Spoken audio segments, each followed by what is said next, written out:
Conta um Conto apresenta, de H.P. Lovecraft, Horror em Dunwich.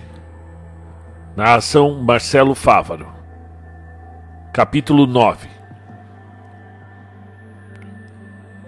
Na manhã de sexta-feira, Armitage, Rice e Morgan foram de carro até Dunwich e chegaram ao vilarejo por volta da 1 da tarde. Fazia um dia agradável. Porém, até mesmo nos lugares ensolarados, uma espécie de temor e portento silencioso dava a impressão de pairar sobre as estranhas colinas abobadadas e os sombrios e profundos vales da região maldita. De vez em quando, no topo de alguma montanha, divisava-se um esquálido círculo de pedras com o céu ao fundo. Pelo ar de espanto no armazém, de secos e molhados de Osborne, os três perceberam que algo horrendo tinha acontecido, e logo ficaram sabendo da aniquilação da casa e da família de Welmer Fry. Passaram a tarde inteira andando por Dunwich, questionando os nativos sobre tudo o que havia ocorrido, e vendo com os próprios olhos, e com aguilhoadas de horror cada vez mais intenso, as ruínas desoladas da residência dos Fry, com vestígios de muco pegajoso, as marcas blasfemas no pátio, o gado ferido de Seth Bishop e os enormes trechos de vegetação destruída em vários locais. A trilha que subia e descia de Sentinel Hill despertou em Armitage um pressentimento quase cataclísmico, e o bibliotecário olhou por um longo tempo em direção ao sinistro altar de pedras no topo da colina.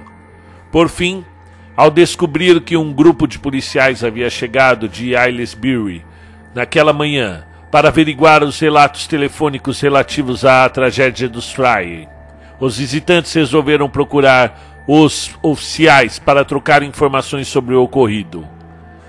A execução da tarefa, no entanto, foi muito mais difícil do que o planejado, uma vez que os policiais não estavam em parte nenhuma. Os 5 haviam chegado em um carro, mas naquele instante o carro estava vazio, próximo às ruínas no pátio de Fry. Os nativos, que haviam todos conversado com a polícia, de início ficaram tão perplexos quanto Armitage e seus companheiros. E então, o velho Sam Hutchins pensou em alguma coisa e empalideceu, cutucando Fred Farr e apontando para o úmido e profundo vazio que se abria logo à frente. "Meu Deus", disse. "Eu falei para eles não descerem no vale.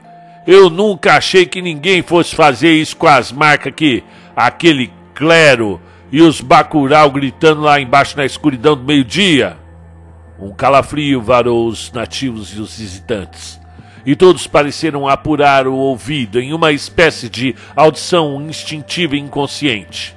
Armitage, depois de presenciar o horror e a destruição monstruosa que havia causado, estremeceu ao pensar na responsabilidade que pesava em seus ombros. Logo a noite cairia, e foi então que a blasfêmia montanhosa arrastou-se pela trilha quimérica.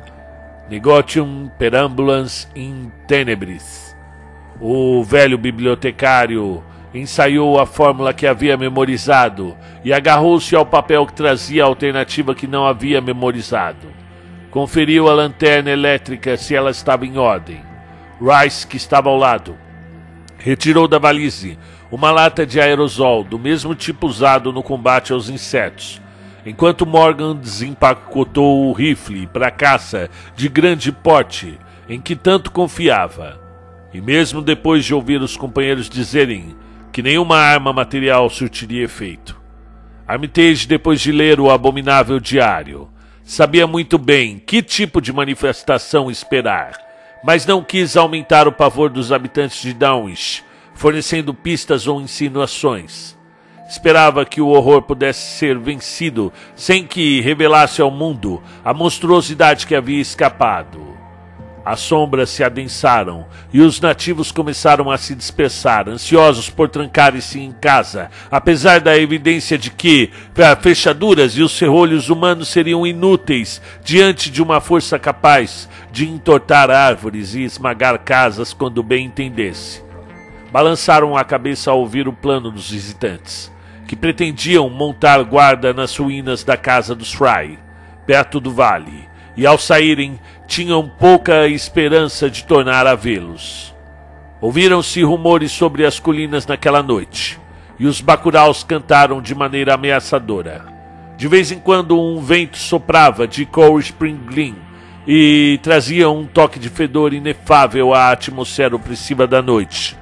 Um fedor que os 3 observadores já haviam sentido antes, quando presenciaram a morte de uma coisa que por 15 anos e meio havia se passado por um ser humano. E, no entanto, o terror esperado não apareceu. O que quer que estivesse à espreita no vale estava ganhando tempo, e Armitage disse aos colegas que seria suicídio tentar uma ofensiva no escuro. A manhã chegou pálida, e os sons noturnos cessaram. Era um dia cinza e desalentado, com pancadas de chuva ocasionais. E nuvens cada vez mais escuras pareciam acumular-se para além das colinas a noroeste. Os homens de Harkan não sabiam o que fazer. Depois de procurar abrigo contra a chuva sobre uma das construções externas remanescentes da propriedade dos Fry, debateram-se se seria mais conveniente esperar, ou tomar a iniciativa da agressão e descer ao vale em busca da monstruosa vítima inominada. A chuva amainou, e os estrondos longínquos do trovão soaram em horizontes distantes. As nuvens relampejaram, e logo um raio bífido fulgurou, como se estivesse descendo rumo ao próprio vale maldito. O céu ficou muito escuro, e os observadores torceram para que a tempestade fosse intensa e curta para que o tempo clareasse. Ainda estava pavorosamente escuro quando, pouco mais de 1 hora depois, uma babel de vozes soou na estrada.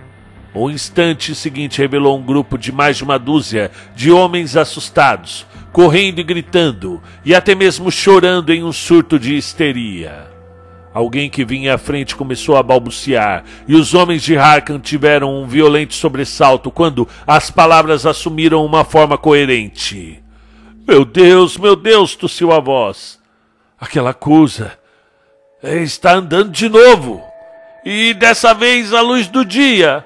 Ela está solta, e agora mesmo vindo nessa direção. Só Deus sabe quando vai nos alcançar.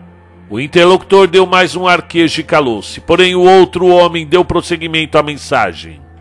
1h30 atrás, o telefone do Zeb Watley tocou, e era a senhora Corey, a esposa de George, que mora perto da bifurcação. Ela disse que o Luther estava trazendo o gado para longe da tempestade depois daquele grande relâmpago, quando viu as árvores tudo se entortando na cabeceira do vale, no outro lado, e sentiu o mesmo cheiro horrível que sentiu quando encontrou aquelas marcas na manhã de segunda. E ela contou que ele disse que também ouviu um zunido mais alto do que as árvores e os arbustos podiam fazer. E de repente, as árvores ao longo da estrada começaram a se curvar para os lados. E ele ouviu umas pancadas e um chapinhar terrível no barro. Mas preste atenção, o Luther não viu nada, só as árvores e os arbustos se entortando. E depois, mais adiante, onde o Bishop Brook passa por baixo da estrada, ele ouviu uns estalos e uns rangidos terríveis na ponte, e disse que o som era de madeira rachando e quebrando. E todo esse tempo ele não viu nada, só as árvores e os arbustos se entortando. E quando o zunido se afastou pela estrada em direção à casa do bruxo Watley e da Sentinel Hill, o Luther, ele teve coragem de subir até o lugar onde tinha ouvido os barulhos pela primeira vez e de olhar para o chão.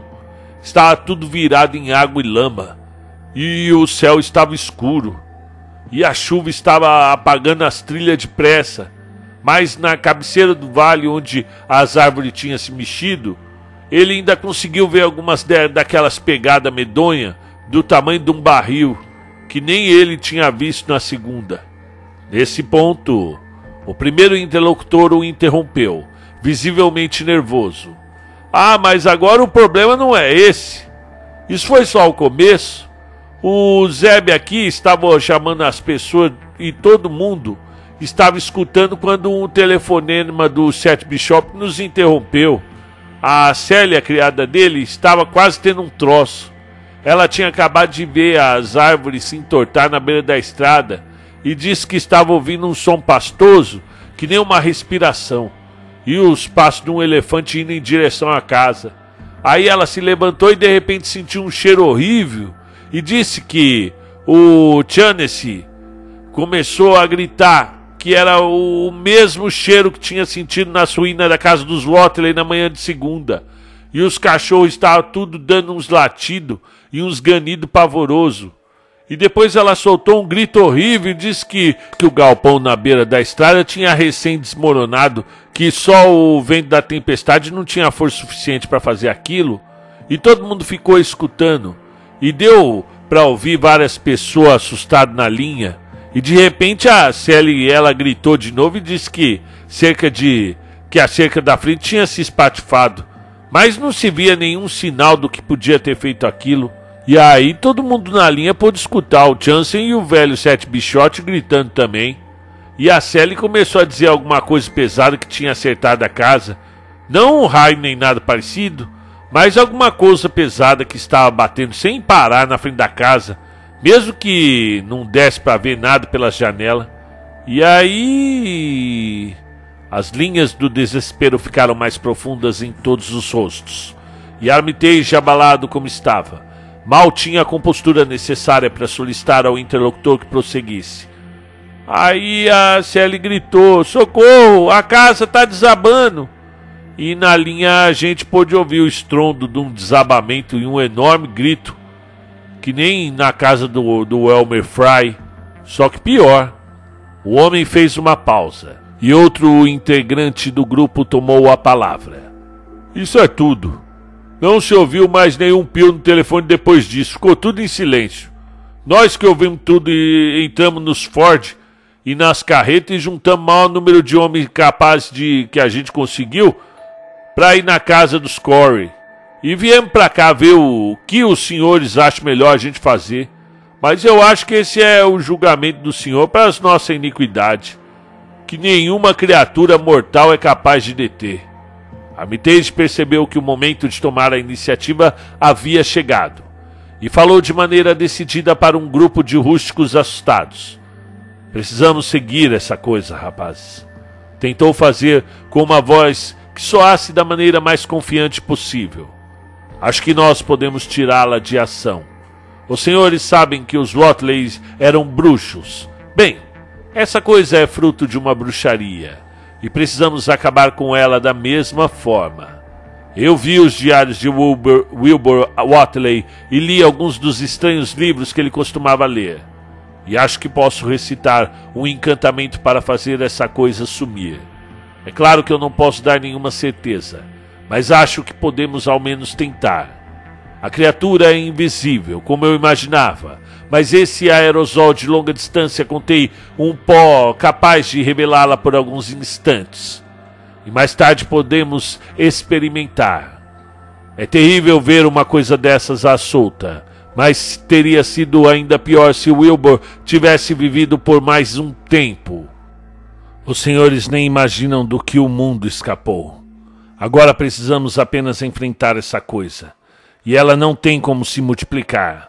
Mesmo assim, pode fazer grandes estragos. Então não podemos hesitar em salvar a comunidade. Precisamos segui-la. E a melhor maneira de começar é indo até o lugar que acabou de ser destruído. Peço que alguém nos guie até lá. Eu não conheço muito bem as estradas por aqui, mas acredito que exista um atalho por entre as propriedades. Que tal?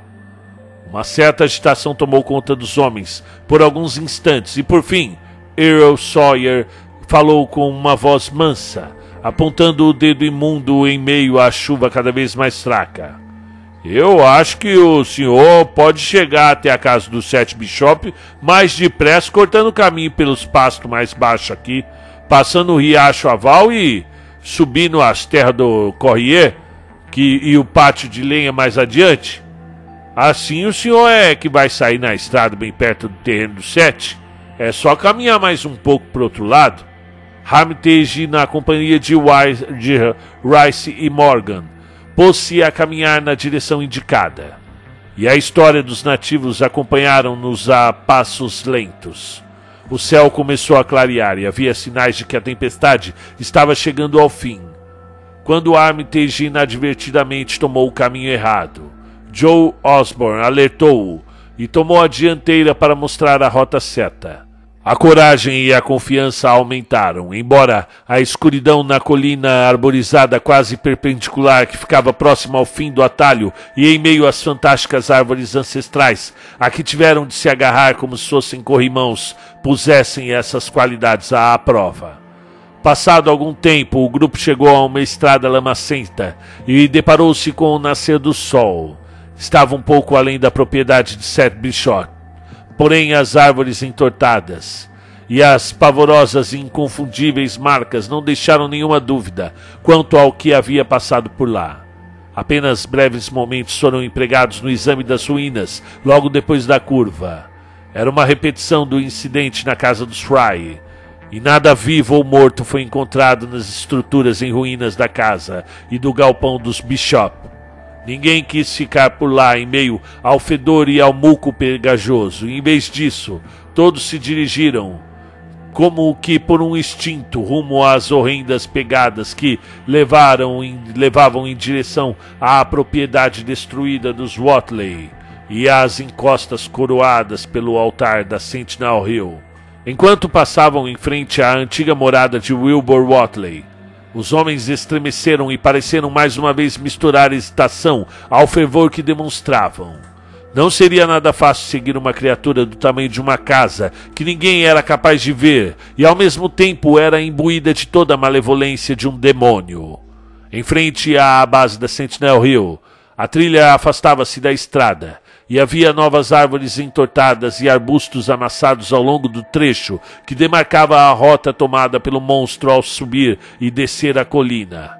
Armitage pegou um telescópio portátil de potência considerável e examinou a encosta íngreme e verdejante da colina. A seguir, entregou o instrumento para Morgan, que enxergava melhor. E depois de olhar por um instante, Morgan soltou um grito estridente e entregou o telescópio a Earl Sawyer, enquanto apontava para um certo ponto na encosta.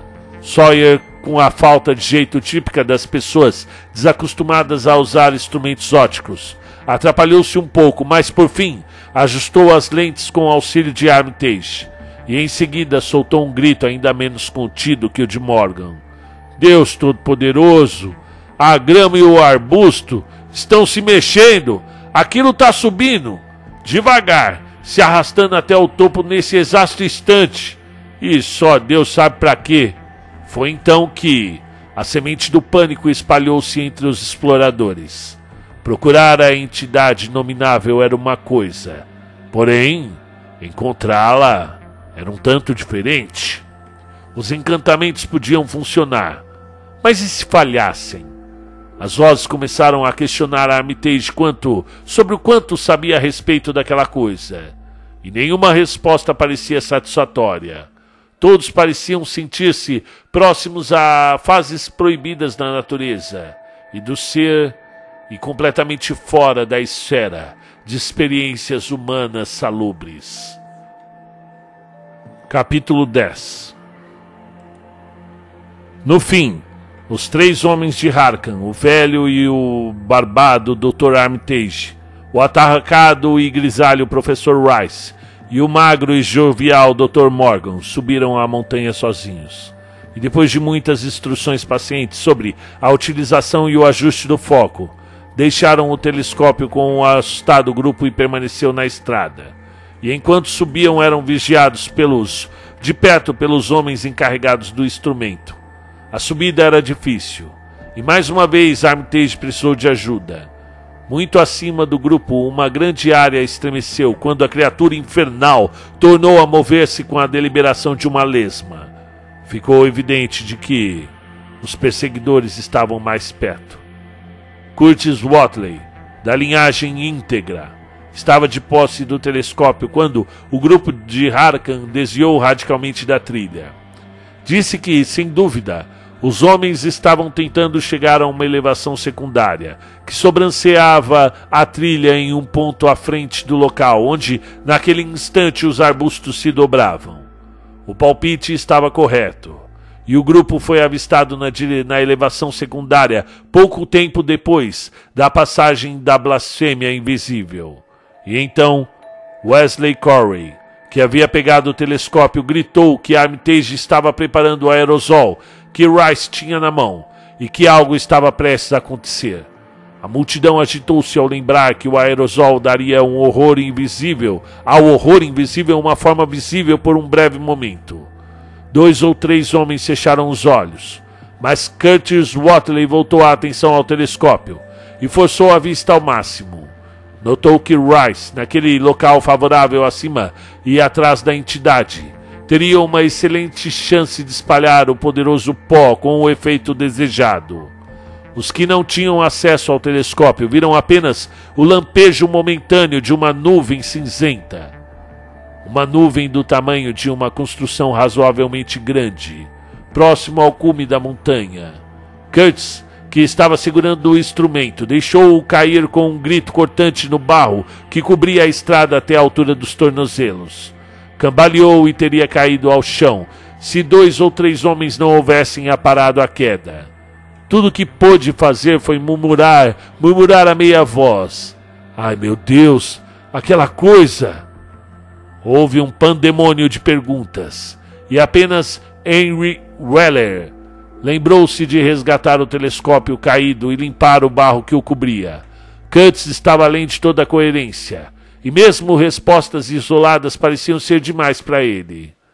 Maior do que um galpão, todo feito de umas cordas se retorcendo, com o formato de um ovo de galinha maior do que qualquer outra coisa, com várias dúzias de pernas, como barris que se fecha a cada passo, e nada de sólido, todo gelatinoso, feito de umas cordas que se agitam bem junto uma das outras, com uns olhos enormes esbugalhados por toda parte, 10 ou 20 bocas ou trombas saindo de toda a parte dos lados, com o tamanho de uma chaminé cada, e todas se mexendo e se abrindo e fechando, todo cinza, com os anel roxo ou azul. E, meu Deus do céu, aquele rosto pela metade em cima. Essa memória final, o que quer que fosse, foi demais para o pobre Curtis, que caiu desmaiado antes que pudesse dizer mais uma palavra. Fred Fair e Will Hutchin levaram-no até a beira da estrada e o puseram deitado na grama úmida.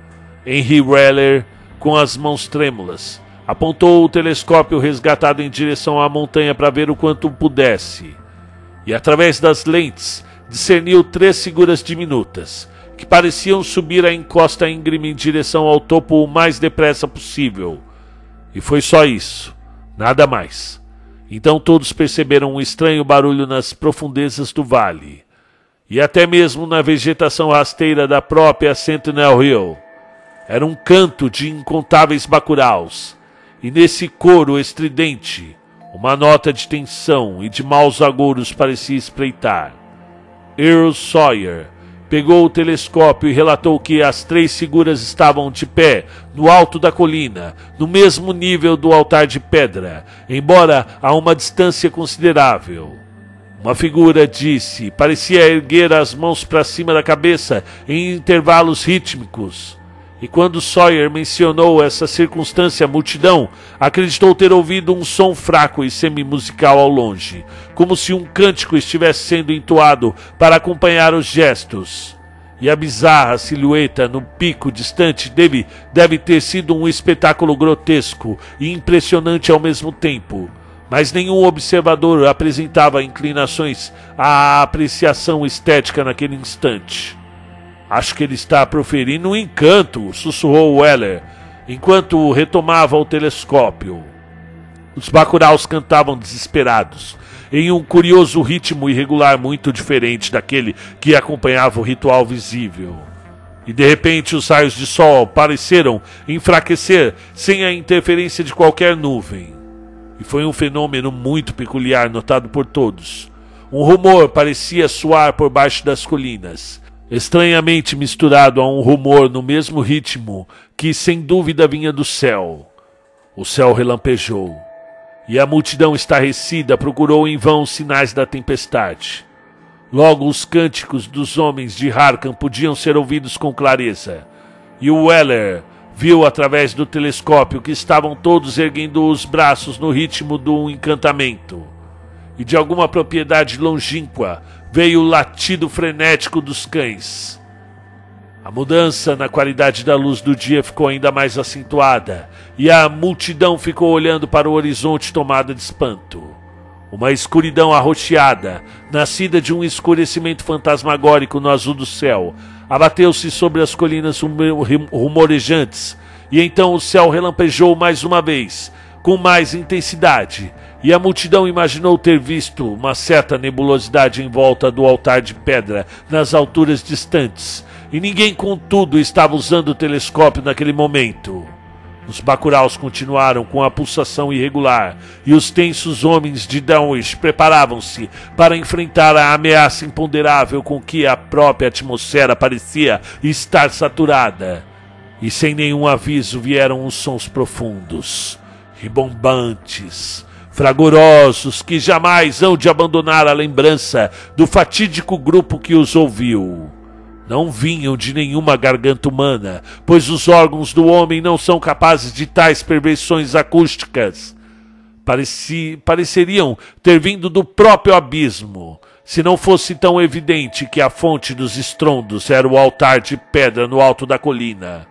Seria quase um equívoco chamar aquilo de som, uma vez que o timbre espectral e infrangrave falava mais às sedes nebulosas da consciência e do terror do que propriamente ao ouvido.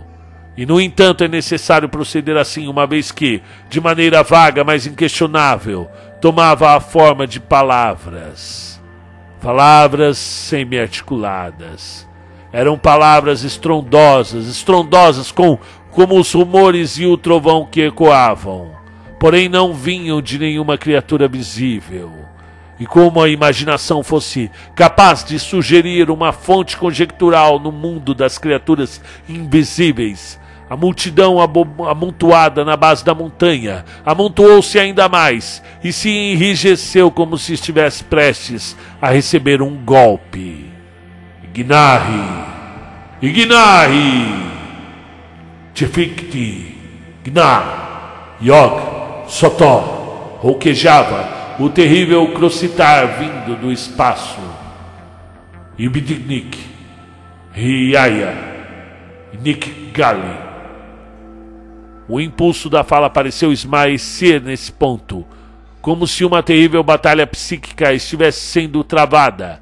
Henry Weller apertou os olhos no telescópio, mas viu apenas 3 grotescas silhuetas humanas no cume, movendo os braços na fúria de estranhos gestos à medida que o encanto se aproximava do ponto culminante.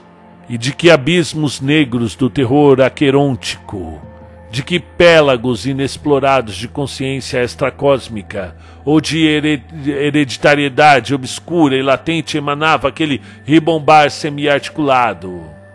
No instante seguinte, a voz pareceu recobrar a força e a coerência enquanto se aproximava de um desesperado, supremo e derradeiro frenesi. Nigar! Yu! Socorro! Socorro! Yog Sotort! E isso foi tudo. O pálido grupo da beira da estrada, ainda estupefato diante das sílabas em indiscutível inglês que haviam soado como o ribombar do trovão no vazio frenético ao lado do impressionante altar de pedra, nunca mais haveria de escutá-las. Pelo contrário, tiveram um violento sobressalto diante do pavoroso relato que deu a impressão de rasgar as colinas. O ensurdecedor e cataclísmico estrondo cuja origem fosse os recônditos da terra ou do céu. Nenhum ouvinte jamais foi capaz de reconhecer. Um único relâmpago atravessou o céu do zênite púrpura até o altar de pedra, e uma grande onda de inconcebível força e inefável fedor saiu da colina e espalhou-se por todo o campo. Árvores, gramados e arbustos agitaram-se em fúria, e a multidão apavorada na base da montanha, enfraquecida pelo fedor mortal que parecia estar na iminência de asfixiar o grupo, por pouco não foi derrubada. Os cães uivavam ao longe, gramados e folhagens verdejantes murcharam e ganharam uma enfermiça coloração amarelo-cinzenta. E por campos e florestas espalharam-se os corpos de bacuraus mortos. O fedor se dissipou em seguida, mas a vegetação nunca mais voltou ao normal. E até hoje existe algo de estranho e blasfemo nas plantas que crescem em cima e em volta da terrível montanha. Curtis Watley mal havia recobrado a consciência quando os homens de Harkan desceram a montanha com passos vagarosos sobre os raios de um sol mais uma vez puro e reluzente. Estavam graves e silenciosos, e pareciam abalados por memórias e reflexões ainda mais terríveis do que aquelas que haviam reduzido o grupo de nativos a um estado de medo e temor. Em resposta a um amontoado de perguntas, simplesmente balançaram a cabeça e reafirmaram um fato de vital importância. Aquela coisa se foi. Aquela coisa se foi. Para sempre, disse Armitage. Foi separada dos elementos que a compunham e nunca mais vai voltar a existir. Era uma existência impossível em um mundo normal. Apenas uma fração ínfima era constituída de matéria da maneira como a conhecemos. Parecia muito com o Pai e, em boa parte, retornou a ele. E em alguma esfera ou dimensão vaga para além do universo material, por um abismo vago de onde apenas os mais profanos ritos de blasfêmia humana poderiam tê-lo chamado por um instante fugaz até as colinas. Fez-se um breve silêncio, e nesse intervalo os sentidos atordoados do pobre Curtis Watley começaram a se reorganizar em um sistema coeso, e o homem levou a mão à cabeça com um gemido. A memória deu a impressão de recompor-se a partir do último momento da consciência, e o horror da visão que o havia prostrado tornou a invadi-lo. Oh, meu Deus, aquele rosto pela metade, aquele rosto com os olhos vermelhos e os cabelos albino ondulado e sem queixo, que nem os Watley. Era uma espécie de polvo ou de uma centopeia de aranha, mas em cima tinha o rosto, pela metade, que parecia do bruxo Watley, só que com vários metros de largura. O homem deteve-se exausto, enquanto o grupo de nativos o encarava em um estado de confusão ainda não cristalizado em um novo terror. Apenas o velho Zebulon Watley, que tinha recordações erráticas de coisas antigas, mas que até então permanecia calado, ergueu a voz. Foi há 15 anos, resmungou. Eu escutei o velho Watley dizer que um dia nós ainda ia ouvir o filho da Lavigne gritar o nome do pai no alto da Sentinel Hill. Porém, Joey Osborne o interrompeu para fazer mais uma pergunta aos homens de Harkan. O que era aquela coisa, afinal de contas? E como é que o jovem bruxo Watley conseguiu invocar ela do nada? Armitage escolheu as palavras com cuidado. Bem, aquilo era, digamos, que em boa parte era uma força que não pertence à nossa dimensão no espaço. Uma força que age e cresce e se molda segundo leis diferentes daquelas que regem a nossa natureza. Não temos por que invocar essas coisas de longe, e apenas pessoas vis e cultos maléficos se envolvem com isso. O próprio Wilbur Watley tinha um pouco dessa força, o suficiente para transformá-lo em um demônio precoce e fazer com que o seu ocaso fosse uma visão pavorosa. Eu pretendo queimar o diário maldito que deixou para trás. E se os senhores forem prudentes, hão de dinamitar aquele altar de pedra lá em cima e desmanchar todos os círculos de pedra nas outras colinas. Foram coisas como aquelas que trouxeram essas criaturas que os Whatley tanto admiravam.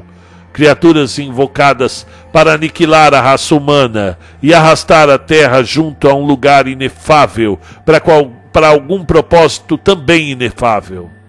Quanto à coisa que acabamos de despachar, os Whatley a criaram para desempenhar um papel terrível em tudo o que estaria por vir. Cresceu depressa e atingiu um tamanho enorme pelo mesmo motivo que levou Wilbur a crescer também depressa e também a atingir um tamanho enorme. Porém acabou ainda maior porque continha mais elementos de estranheza cósmica. Não há motivo para perguntar como Wilbur a invocou do nada. Ele não a invocou. Este era o irmão gêmeo de Wilbur, que puxou um pouco mais para o pai. Fim do conto. Muito bem, seja bem-vindo. Este é o canal Conto um Conto. Este foi narrado por Marcelo Fávaro. Inscreva-se, deixe seu like se gostou da história. Ative o sino para receber novas narrativas da literatura mundial, da literatura de Lovecraft. Muito obrigado.